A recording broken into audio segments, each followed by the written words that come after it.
Come, all you moonshiners, if you want to hear. Well, welcome back, everybody. This is George. And as always, we're happy to have you. We reach out to as many people as we possibly can, and we do appreciate the feedback. So comment below. Of course, don't forget to subscribe, share us with your friends, and as always, yep, here's my phone number and my email address, and I'm at your beck and call as much as I possibly can be. So today's edition, I got really two things to cover. The one primary that I want to cover is stripping runs, and what is a stripping run? Why do we use stripping runs? What are their real design purpose? Is it best for me? And are there other options? Well, the answers to all of those questions will be covered in this video. So sit back and let's enjoy the rest of the video.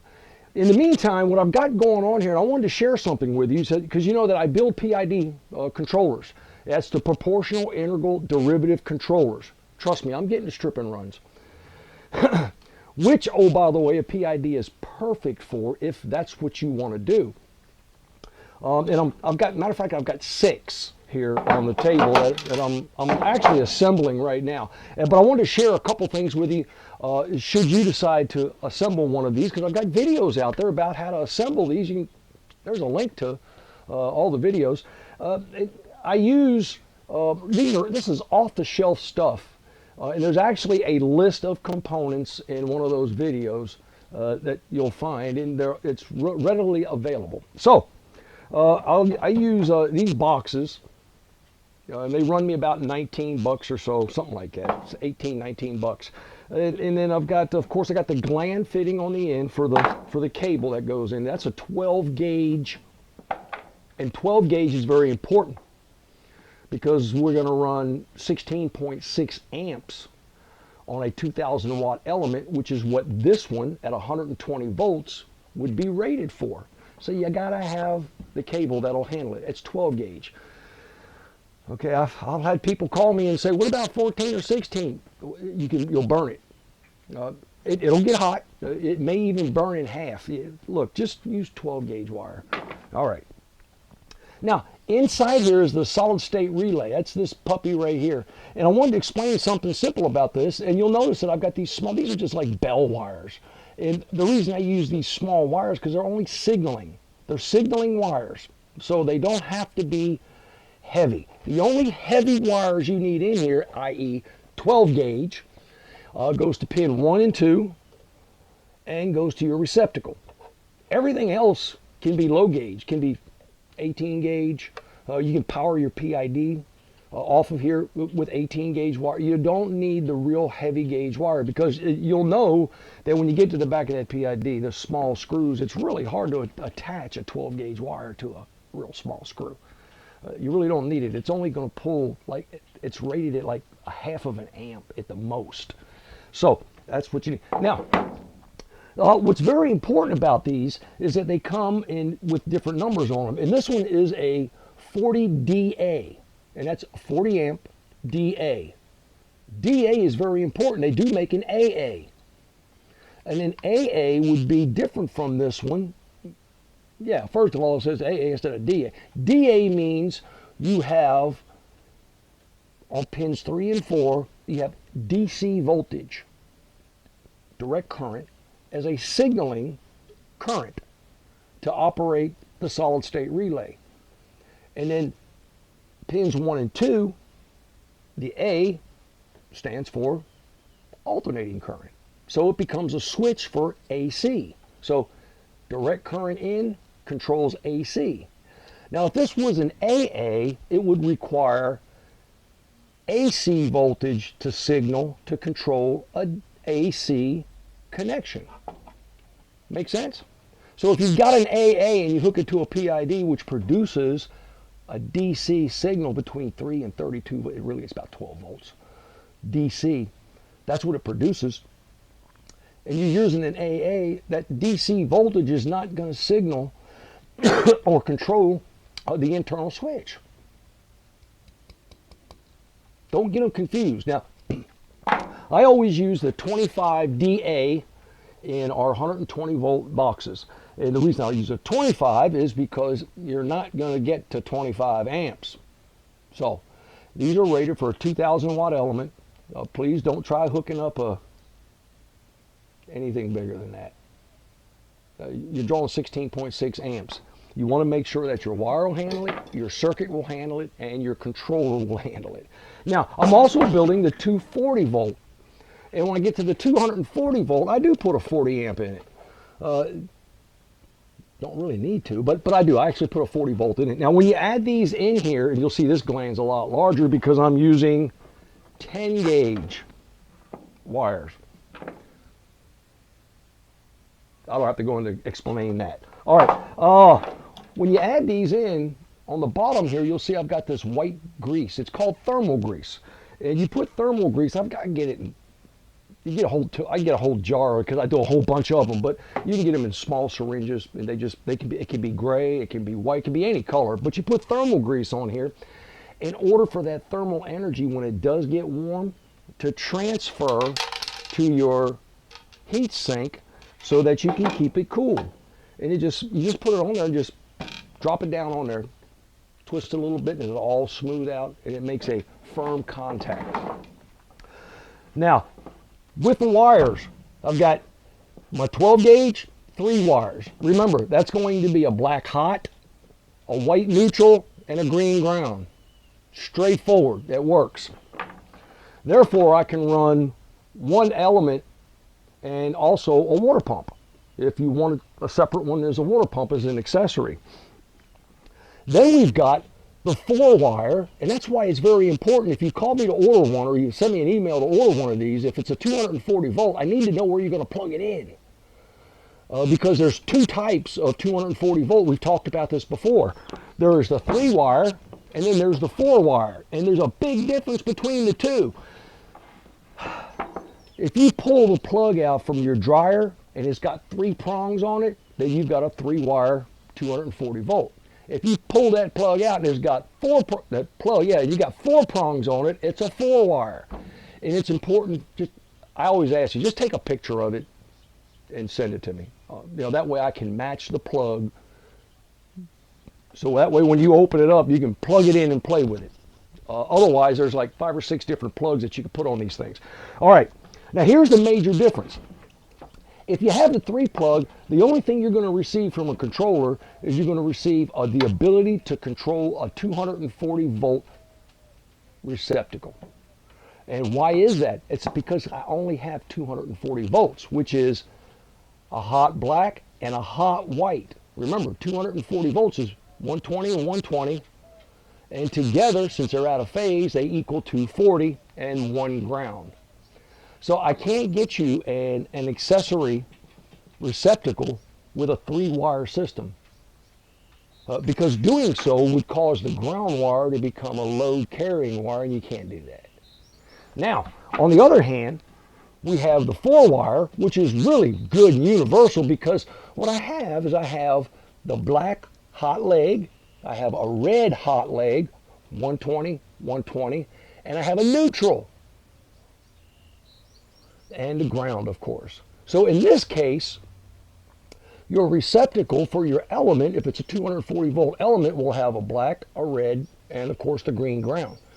And then if we want to run an accessory, we'd run a jumper wire from the black and the white, which now this only becomes 120 volts. So you see, I've got a load carrying conductor here. And that one's perfectly safe because that's the way your box is set up. So I wanted to make sure I covered that because it's very, very important. So if you get in touch with me and you're trying to order one of these, if it's a 240 volt system, make sure you let me know what kind of plug you want on the end of this so that when the time comes and you want to plug this into the wall, it will work. Nothing's worse than getting a really neat gadget and then looking at the plug and looking at the receptacle and they won't fit. All right. Hey, let's talk about stripping runs now. Okay, what is a stripping run? I know you're saying now to yourself, you're saying, oh, it's about time he got to it. It's really important. What is a stripping run? A stripping run is a method by which you separate as fast as possible without regard for doing something absolutely right, you strip the alcohol out of your mash as fast as you possibly can. Because what you want to do, you just want to get it out of there so that you can manipulate or do something else with it. But you want to leave everything else behind. Now, the purpose of a stripping run really is to reduce the amount of volume that, let me grab something here, is to reduce the amount of volume that you have to contend with. Now, what do I mean by that? Let's say, for instance, there we go, stripping run. Let's say, for instance, you've got a 300-gallon still. There's 300 gallon. Now, why did I start with 300 gallon? Well, if you think about it, if you go any lower, like if you're at an 8, 16, 22 gallons, you'll find out now that a stripping run probably doesn't really make any sense. Just think about this. Okay, and you've got that thing filled up.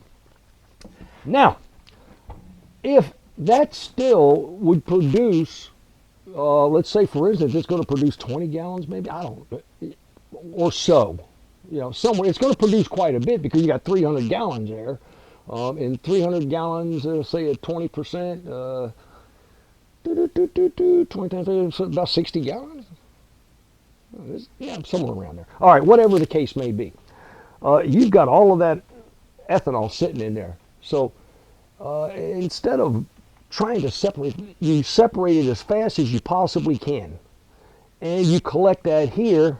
And now you've got whatever the proof is. It doesn't really even matter.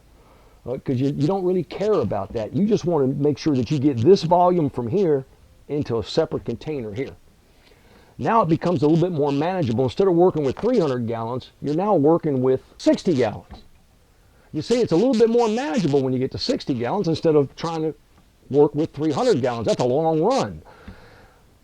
Now, here's something else that's really critical, is that regardless of the proof, which is probably going to be in over 100 proof, something, you don't want to use pure ethanol and or 100 proof back into a still, because now you've got a very, not as much explosive, but you've got a concoction in there. Your azeotropic blend is not the same as it was when it was here as a mash. It is now more concentrated. So you've got to dilute it. And so do not run, do not run a second run after your stripping run if it's higher than 40% or 80 proof. All right, so cut it down to 40% and then you can run your second run. Now, let me offer, see, so now we understand what a stripping run was designed for.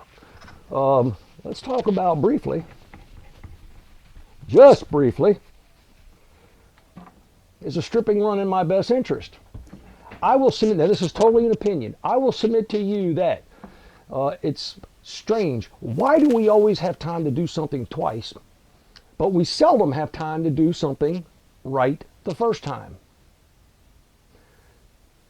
Okay, that's about the way I look at it. If I've got an 8-gallon, 10, 15-gallon, whatever the case may be, okay, I'm going to use an 8-gallon as an example. You can do your own math. And let's say, for instance, I got a gallon in there, and I pull that gallon out with a stripping run, and I pull it out as fast as I possibly can, without regard to quality or proof or anything. I just want to get it out of there. Now, what's that going to take me? About 2 hours, 2.5 hours, maybe. It all depends. And now I've got that gallon and probably some more because I've pulled out quite a bit of water. You know, I'm running it hot. So I probably got a gallon, gallon and a half sitting here. Now I'm going to take that, I'm going to cut it. So I'm going to probably add another 2 gallons back to it. So now I've got 3.5 gallons that after I clean my still out, which the way I clean a still is as soon as I finish using it, I just take the top off, put some gloves on, dump it, spray it out with a hose. Don't let it dry in there, don't let it cool, I just dump it. And it's an excellent weed killer. Now I'm going to reintroduce this back into the still, and now I'm going to run it slow for my second run. Can you do this again? Yes, you can do this multiple times. But let me ask you the question, why would you? This is just George's opinion. It's perfectly okay to do so. You can do 5 or 6 stripping runs. But as you do these runs, you're stripping, first you're stripping alcohol out, and then you tend to start stripping flavor away. That's one challenge, or maybe one con. But this is going to take me about another 3.5, 4, maybe 4.5 hours to run, because I'm going to run it slow. Now, it's open to opinion whether it's better this time than it was if I ran it the first time the right way. You see, I'm not dealing with a large volume that I have to get down to a manageable level. I'm dealing with a volume that's workable in the first place. So, do you have to do a stripping run? The answer is no. Can you do a stripping run? That answer is absolutely yes. Do you have to do more than one stripping run? The answer to that is no. And now the question, can you? The answer is absolutely yes. It's totally up to you. But there is no real requirement to do a stripping run unless, again, this is opinion based. Large distilleries tend to not do stripping runs. There are some that do. If you've got a large volume that you've got to reduce down to a volume that's manageable, a stripping run may be up your alley.